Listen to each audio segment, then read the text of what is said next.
ورحمۃ اللہ وبرکاتہ۔ سورہ یونس آیت نمبر 104۔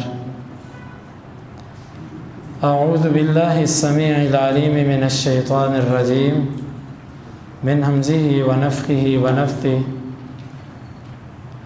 قل آپ کہہ دیجئے، یا ایہا اے الناس لوگو، ان اگر کنتم ہو تم فی شک میں من دینی میرے دین سے، فلا پس نہیں اعبد میں عبادت کرتا الذین ان لوگوں کی تعبدون جن کی تم عبادت کرتے ہو، من دون اللہ اللہ کے سوا سے، ولیکن اور لیکن اعبد میں عبادت کرتا ہوں اللہ کی، الذی وہ ذات یتوفاکم جو تم کو فوت کرے گی، وامرت اور مجھے حکم دیا گیا ہے، ان اکون کہ میں ہو جاؤں من المؤمنین ایمان والوں میں سے۔ قل یا ایہا الناس ان کنتم فی شک من دینی، آپ کہہ دیجئے اے لوگو اگر تم شک میں ہو میرے دین کے بارے میں، فلا اعبد الذین تعبدون من دون اللہ، پس نہیں میں عبادت کروں گا ان لوگوں کی جن کی تم اللہ کے سوا عبادت کرتے ہو، ولیکن اعبد اللہ الذی یتوفاکم، لیکن میں عبادت کروں گا اس اللہ کی جو تم کو فوت کرے گا، وَأُمِرْتُ أَنْ أَكُونَ مِنَ الْمُؤْمِنِينَ اور مجھے حکم دیا گیا ہے کہ میں ایمان والوں میں سے ہو جاؤں۔ اس آیت مبارکہ میں اللہ رب العالمین نے نبی صلی اللہ علیہ وسلم سے کہا کہ آپ کافروں سے کہہ دیجئے کہ اگر تم شک میں ہو، یعنی میرا جو دین ہے جس پر میں چل رہا ہوں، اگر تمہیں میرے دین پر کوئی شک ہے تو مجھے اپنے دین پر کوئی شک نہیں۔ تمہیں شک ہے تو ٹھیک ہے، ایک تو مجھے اپنے دین پر شک کوئی نہیں، اور دوسرا مجھے تمہارے دین پر بھی شک نہیں بلکہ یقین ہے۔ تمہیں تو میرے دین پر شک ہے نا، تو مجھے تمہارے دین کے باطل ہونے پر یقین ہے، اور اپنے دین کے سچا ہونے پر مجھے یقین ہے۔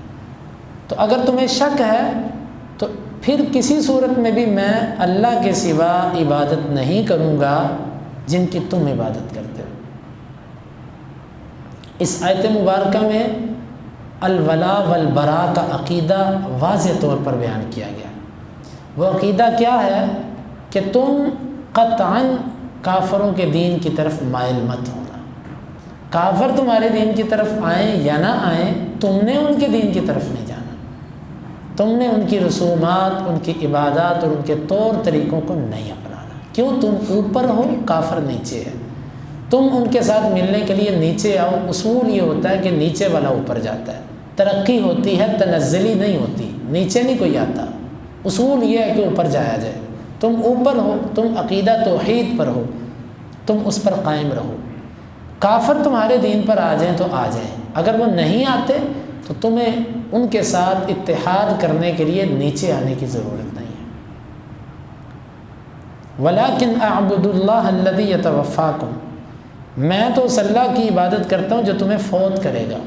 اس آیت مبارکہ میں یہ بھی بتا دیا گیا کہ عبادت اس اللہ کی کرنی ہے جو دوسروں کو فوت کرے۔ جو خود فوت ہو جائے وہ اللہ نہیں ہوتا، وہ مشکل کشا نہیں ہوتا۔ میں اس کی عبادت کروں گا جو تم کو فوت کرے گا۔ گویا کہ عبادت صرف اس کی ہو سکتی ہے، معبود صرف وہ ہے، الہ صرف وہ ہے کہ جو فوت نہیں ہو سکتا، جس کو موت نہیں آتی، وہ الہ ہو سکتا ہے۔ وَأُمِرْتُ أَنْ أَكُونَ مِنَ الْمُؤْمِنِينَ اور مجھے حکم دیا گیا ہے کہ میں ایمان والوں میں سے ہو جاؤں۔ نبی صلی اللہ علیہ وسلم کو حکم ہے، جو آپ کو حکم دیا گیا وہ پوری امت کو حکم ہے، لیکن پہلا حکم مجھے ہے کہ میں ایمان والوں میں سے ہو جاؤں۔ کل کے درس میں ہم نے جو وضاحت کی تھی اس میں ایک ساتھی نے سوال کیا تھا کہ ایمان کا آپ نے کہا کہ ایمان کے یہ فوائد ہیں، ہمیں تھوڑا سا ایمان کے بارے میں بھی بتا دیں کہ ایمان کیا چیز ہوتی ہے۔ تو آپ آج ایمان کے بارے میں معنی اس کو اپنے ذہن میں اچھی طرح بٹھائیے۔ ایمان ایک تو اس سے مراد 6 چیزیں ہیں۔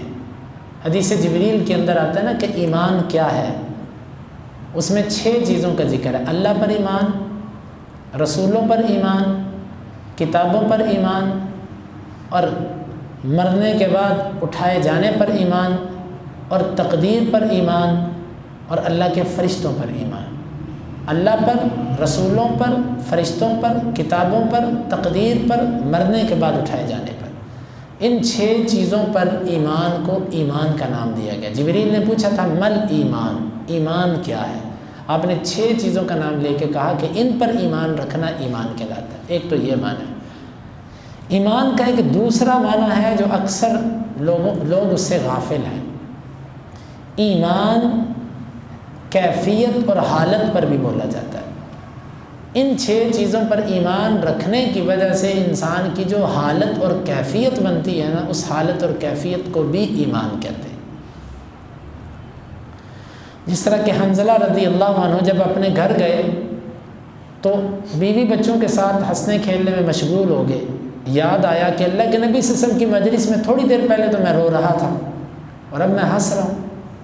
تو اٹھ گئے اور اللہ کے نبی صلی اللہ علیہ وسلم کی طرف چل دیے۔ راستے میں ابو بکر صدیق رضی اللہ عنہ ملے کہ کدھر جا رہے ہو؟ کہنے لگے اللہ کے رسول صلی اللہ علیہ وسلم کے پاس جا رہا ہوں۔ کس لیے؟ نافق حنظلہ، تو حنظلہ منافق ہو گیا۔ وہ کیسے؟ اللہ کے نبی صلی اللہ علیہ وسلم کی مجلس میں ہوتے ہیں تو کیفیت اور، بیوی بچوں میں جاتے ہیں تو کیفیت اور۔ کہا یہ کیفیت تو میری بھی ہے، چلو دونوں مل کے چلتے ہیں۔ نبی صلی اللہ علیہ وسلم کے پاس گئے، جا کر اپنی کیفیت بیان کی۔ دیکھو کیسے لوگ تھے، وہ کیسے لوگ تھے۔ اللہ کی قسم ہمارے زمانے میں کوئی ایسے بندہ کرے نا تو دوسرا بندہ اس پر ہنسے گا، مذاق اڑائے گا، یہ صوفی ہے، پاگل ہے۔ کہا کہ یہ کیا؟ دونوں چلے گئے۔ نبی صلی اللہ علیہ وسلم نے سن کے کہا کہ اے حنظلہ، وقت کی بات ہے، اگر تم سدا ایسے رہو، تم سدا ایسے رہو جیسے تم میری مجلس میں اندر ہوتے، تمہاری یہی حالت اگر رہے، لصافحتکم الملائکۃ فی الطرق، رستوں کے اندر کھڑے ہو کر فرشتے تم سے ہاتھ ملائیں، تم اتنے عظیم لوگ بن جاؤ کہ فرشتے تمہارے رستوں میں کھڑے ہو جاؤ، تم سے ہاتھ ملانا شرف سمجھے۔ یہاں پر ایمان کس کو کہا گیا؟ کیفیت کو، حالت کو۔ بعض دفعہ انسان کی کیفیت یہ بنی ہوتی ہے کہ نماز میں اس کو مزہ آتا ہے، آنکھوں سے آنسو آتے ہیں، مسجد سے نکلنے کو دل نہیں کرتا، برائی دیکھ کر اس کو غصہ آتا ہے، برائی کا سن کر اس کو نفرت ہوتی ہے، برائی کا سوچ کر اس کے دل میں ایک تلملاہٹ سی آتی ہے اور اس کا دل کرتا ہے میں پڑھوں، اللہ کے سامنے روؤں، گر گڑاؤں۔ یہ جو کبھی کبھی حالت بنتی ہے نا، یہ حالت، اس کو بھی ایمان کہتے ہیں۔ اور اللہ تعالیٰ نے اکثر جو قرآن مجید کے اندر ذکر کیا نا، انتم الاعلون ان کنتم مؤمنین، تم ہی غالب آؤ گے اگر تم مومن ہو۔ یہاں پر اکثر جگہوں پر ایمان سے مراد حالت ہے۔ کیوں؟ 6 چیزوں پر ایمان تو ویسے سب کا ہی ہوتا ہے، تو ایمان سے مراد اگر تمہاری ایسی حالت بن گئی جیسی حالت اللہ کو مطلوب ہے کہ تمہیں نیکی اچھی لگنے لگے، برائی سے نفرت ہونے لگے، تمہارا دل اللہ کے لیے نرم ہو جائے، اگر تمہاری یہ حالت بن گئی نا تو پھر تم مومن ہو۔ ایمان کا لفظ حالت پر بولا گیا، کیفیت پر بولا گیا۔ اور اس کی ایک اور دلیل بھی ہے کہ نبی صلی اللہ علیہ وسلم نے فرمایا کہ جس وقت زانی زنا کرتا ہے وہ مومن نہیں ہوتا، جس وقت چور چوری کرتا ہے وہ مومن نہیں ہوتا۔ سوال پیدا ہوتا ہے کہ اگر ایمان 6 چیزوں کا نام ہے، اللہ پر ایمان، رسولوں پر ایمان، کتابوں پر ایمان، فرشتوں پر ایمان، مرنے کے بعد اٹھائے جانے پر ایمان اور تقدیر پر ایمان، اگر ان 6 چیزوں کا نام ایمان ہے تو جب بندہ زنا کر رہا ہوتا ہے، زانی، تو جب مسلمان ہوتا ہے ایمان تو اس کا ہوتا ہے۔ جب چور چوری کر رہا ہوتا ہے وہ ان 6 چیزوں کو تو مان رہا ہوتا ہے۔ حدیث کے اندر آتا ہے لا یزنی زانی حین یزنی وہو مؤمن، زانی جب زنا کر رہا ہوتا ہے وہ مومن نہیں ہوتا۔ ولا یسرق السارق حین یسرق وہو مؤمن، چور جب چوری کر رہا ہوتا ہے تو چوری کی حالت میں وہ مومن نہیں ہوتا۔ 6 چیزوں پر ایمان تو اس کا ہوتا ہے۔ یہاں پر بھی ایمان سے حالت مراد لی گئی ہے کہ اس وقت زنا کے وقت اس کی ایمان والی حالت نہیں ہوتی جو ہونی چاہیے، چوری کرتے وقت اس کی وہ ایمان والی کیفیت ہی نہیں ہوتی جس کی وجہ سے وہ چوری کر رہا ہوتا ہے۔ تو اللہ تعالیٰ نے فرمایا نا یہاں پر پیچھے فرمایا تھا کہ حقاً علینا ننجی المؤمنین، مومنوں کو نجات دینا ہمارے اوپر حق ہے، لازم ہے۔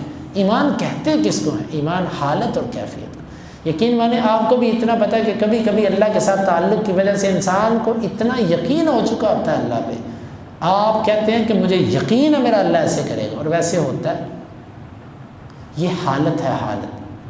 تو اکثر جو اللہ تعالیٰ نے فرمایا نا کہ تم ہی غالب آؤ گے اگر تم مومن ہو، کیا مطلب؟ اگر تمہاری حالت ایمان والی ہے، اگر تمہاری کیفیت ایمان والی ہے تو یہ ایمان ہے۔ تو مجھے حکم دیا گیا ہے کہ میں پہلا مومن بن جاؤں۔ تو مومن کے معانی میں سے 2 معنی میں نے آپ کو بیان کیے۔ مومن کا ایک تیسرا معنی بھی ہے جو کسی اور مجلس کے اندر، کہ ایک ایمان 6 چیزوں پر ایمان کو بولتے ہیں، اور دوسرا ایمان حالت اور کیفیت کے لیے بولا جاتا ہے جو انسان کی بن جاتی ہے اللہ کی اطاعت اور بندگی کی وجہ سے، اس کو بھی ایمان کہتے ہیں۔ اللہ رب العالمین سے دعا ہے کہ اللہ تعالی ہمیں اس آیت مبارکہ کو سمجھنے کی اور عمل کی توفیق عطا فرمائے۔